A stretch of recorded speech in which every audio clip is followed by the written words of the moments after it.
Hi families, I'm Yolanda McLean, Head of School at Tagai State College.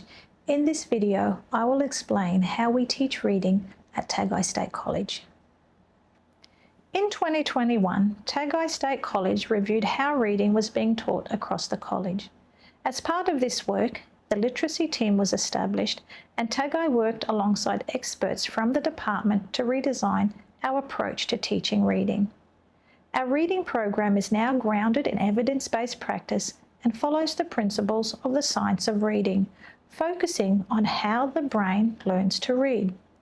One key idea is the simple view of reading. It tells us that reading comprehension, which is the ultimate goal of reading, comes from two important parts working together. The first is word recognition, the ability to read the words on the page. The second is language comprehension, the ability to understand the meaning of those words. When we put these together, word recognition multiplied by language comprehension equals reading comprehension. The most important part of this equation is the multiplication sign.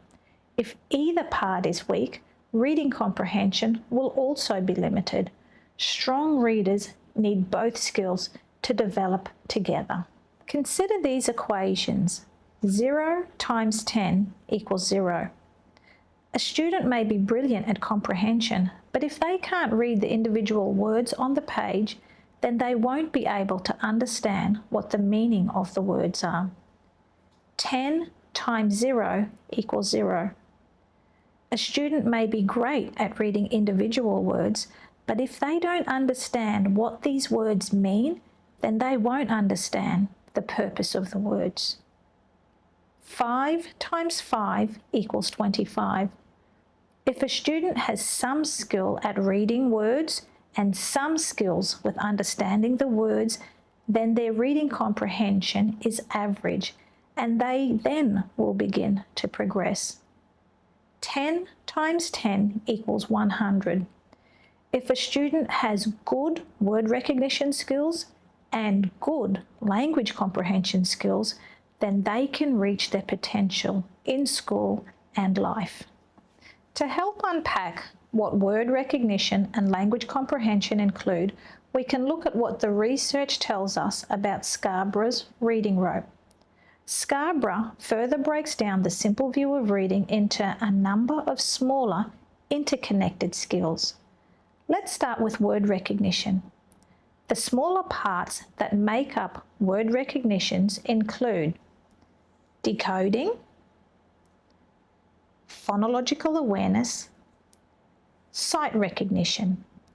These skills work together to help students become fluent, confident readers. This strand is decoding. Decoding is knowing the sounds and blending the sounds to read, like t, mat.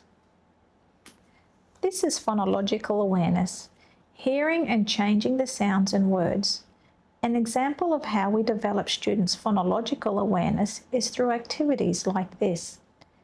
If my word is mat, at, and I change that to a my new word is at, hat. If I then change the to a k, my new word is at, cat. This is one example of phonological awareness. This strand is sight recognition. It is where we want our students to read words automatically and quickly. We begin this skill by decoding out aloud. For example, at. Next, students should sound the words out in their head. Mat. And finally, they read the word without sounding it out. Mat. We teach word recognition this way because it builds a transferable skill. If we teach a student 6 whole words, they will only know those 6 words. But if we teach them 6 sounds and the skills of word recognition, they can read hundreds of words as the skill can be applied to new words they encounter. Now let's look at language comprehension. This strand is vocabulary knowledge, which is understanding the meaning of words. For example, in the sentence, "The ship is in the port," students may be able to read all the words correctly, but if they don't know that a port is a place where boats stop, they will not understand the meaning of the sentence. Look at these images. They all refer to the word port. Vocabulary knowledge is understanding what the meaning of the word is in that sentence. This strand is background knowledge. It refers to a student's world experiences and what they already know about the world, which helps them make sense of what they read. For example, the sentence, "The mail arrived in the mailbox," may be difficult for some of our students to fully understand. While they may be able to read each word, the meaning may not be clear because mailboxes are not something we have in our communities. When students have relevant experiences, they can better visualize and understand the text. When they do not, teachers may need to build that knowledge through explanation, visuals, and connections to students' own experiences. This strand is language structure. It refers to the grammar knowledge students need to speak and write correctly in standard Australian English, including how words are put together to form meaningful sentences. This strand is literacy knowledge. It refers to understanding different types of text and writing style, such as information reports, narrative stories, or poems, and knowing how they are structured and used. This strand is verbal reasoning. It means understanding and making sense of what has been written or said. In the sentence, "Ben put on his boots and coat before going outside," students would need to understand that boots and coat are for cold, wet weather to explain Ben's choice.